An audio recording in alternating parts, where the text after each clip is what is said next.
गिबियावनो बयखौबो बड' निउस इउटुब चेनेलनि गोदान खौराङाव बरायबाय। नोंथांमोननि थाखाय बे समाव माखासे खौरां लाबोदों। भिडिअखौ जोबजासे नायलांनो दाबाव आरो चेनेलाव गोदानब्ला अन्नानै साबस्क्राइब खालामना बेल आइकनआ अलाव होनानै ला आरो भिडिअखौ लाइक कमेन्ट शेयार खालामनो गुरै खावलायबाय। दानिया फैदो दिनैनि खौराङाव। गिबि खौराङाव दङ गोजोनथाव खौरां। क'क्राझार साइ स्टेडियामाव गेलेनाय 77थि सन्टोष ट्रफिनि गिबि मेचआव आसामा 5-0 गलाव बिहारखौ फेजेनदों। आसाम फुटबल दोलोआ सन्टोष ट्रफिनि मैयानि गोनांथार मेचआव देरहासार। आसामनि फुटबल दोलोआ बिहारखौ 5 गलाव फेजेनना गोरलैयैनो देरहासार जादों। मैया क'क्राझार साइ स्टेडियामाव जालांनाय गोनांथार मेचआव आसामनि फुटबल हानजाया गोख्रों गेलेना गिबि हाफ टाइमाव 1 गल आरो जोबथा समाव गासै 5 गल होना गोरलैयैनो देरहाना गिबि गेलेनायाव देरहाना आवगायना थायो। मख'नो गोनांदि आसामनि फुटबल टीमाव बांसिन बर' गेलेगिरिफ्रा बाहागो लादों। बनसुआ दिनै बिटिआर नाङैनो 12 घन्टा बन्द फोसावदों।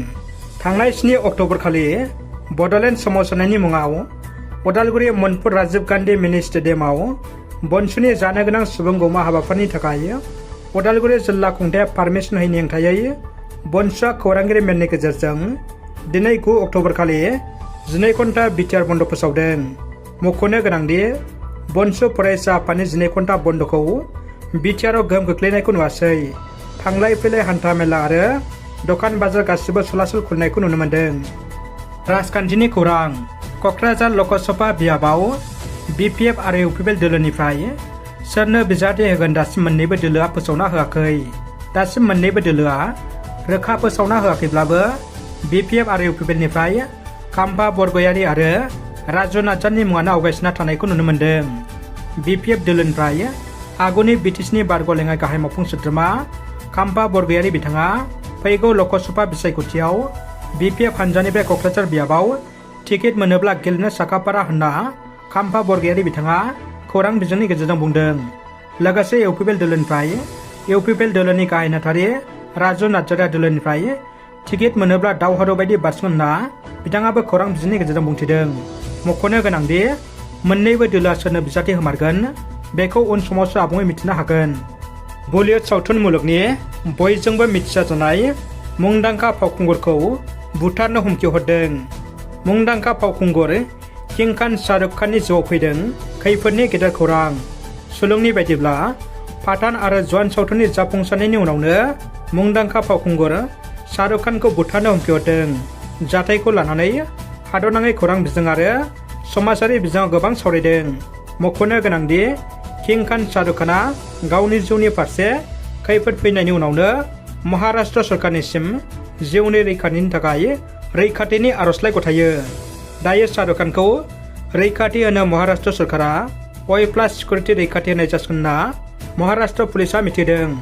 मख'नो गोनांदि A+ केटेगरि सिकिउरिटियाव 7 पुलिसा रैखाथि होगोन मुंदांखा फावखुंगुर किं खान शाहरुख खानखौ। बागुरुम्बानि सायाव जर'खा मावबादा आरो सावराय मेल खुंदों। बागुरुम्बा मोसानाया जाबाय बर' हारिनि सिनायथि आरो बर' हारिनि हारिमु। दिनै बे बागुरुम्बा आयदाखौ लानानैनो बर' थुनलाइ आफाद, दुलाराय बर' फरायसा आफाद आरो बर' हारिमु आफादनि गेजेराव गोनांथार सावरायमेल जानानै थाङो।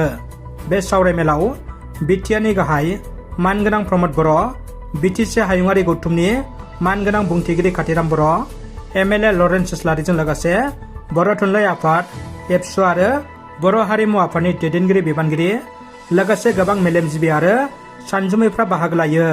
मख'नो गोनांदि बे मेलाव बागुरुम्बानि सायाव गोथौ आरो गुवारै सावरायलायो। बनसुनि 12 घन्टा बिटिआर बन्द फोसावनायाव चिरां जिल्ला भारत भुटान सिमनानि साखाथियाव थानाय सान्थिपुरजों लोगोसे दाब दाब जायगाफोराव गोहोम खोख्लैनायखौ नुनो मोन्दों।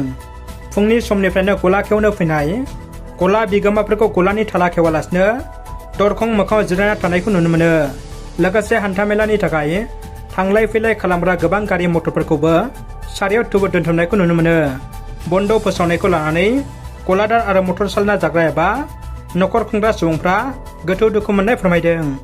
मख'नो गोनांदि बेनि गेजेरावनो बबेबा गलाखौ खुला, बबेबा गलाखौ बन्द आरो बबेबा मटरखौ खारनाय, बबेबा मटरखौ दोनथ'नायखौ नुनो मोनो।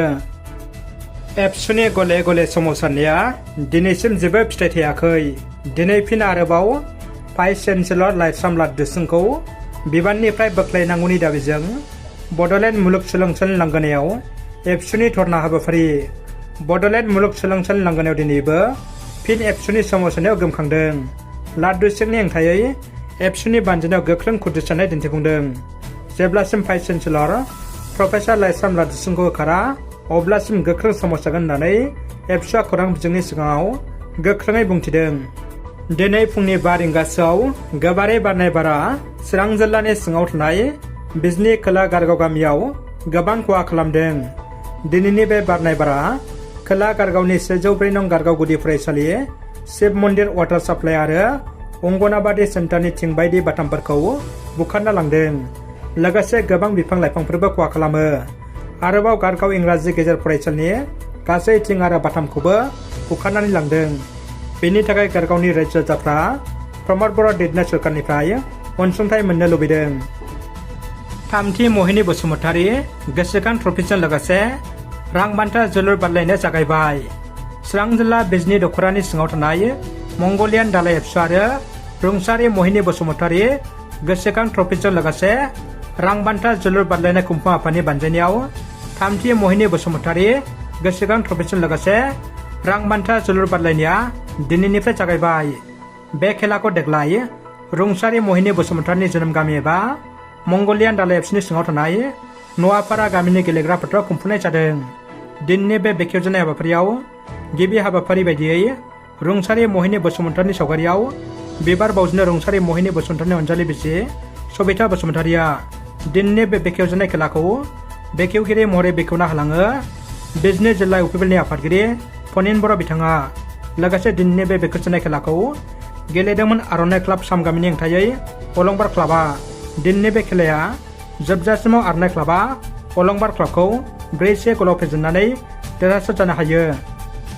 सिक्किमनि दैबानायाव थैनाय बाक्सा सालबारि आनन्द बाजारनि मित्तु कलितानि नखराव दुखुनि बाना। सिक्किमनि दैबानायाव गोमानानै थानाय बाक्सा सालबारि आनन्द बाजारनि हाटखलानि फाइकि जुवान मित्तु कलिताया गोमानानै थानायनि उनाव जोबथारनायाव फाइकि जुवाननि थैनायनि खौरांखौ रबिबाराव मोनदों नखरा। मैया दुखुथिया नखराव आसामनि मन्त्रि रन्जित दासआ सुखु दुखुनि खौरां लाहैदों। मख'नो गोनांदि नेमखान्थि फाइकि जुवान मित्तु कलितानि जिउ गैयै देहाखौ मैया जोबथा बिदाय होयो। दानिया फैदो जोबथा खौराङाव।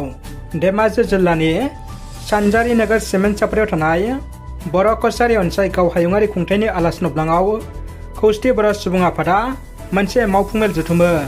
बे मावफुं मेलाव बर' कछारी अनसाइ गाव हायुङारि खुंथायाव बर' गामिफोरखौ फोसावनाय आरो खौसेथि बर' सुबुं आफादनि खुंफुंनो गोनां 10थि बोसोरारि जथुम्मानि सोमोन्दै गुवारै सावरायनाय जायो।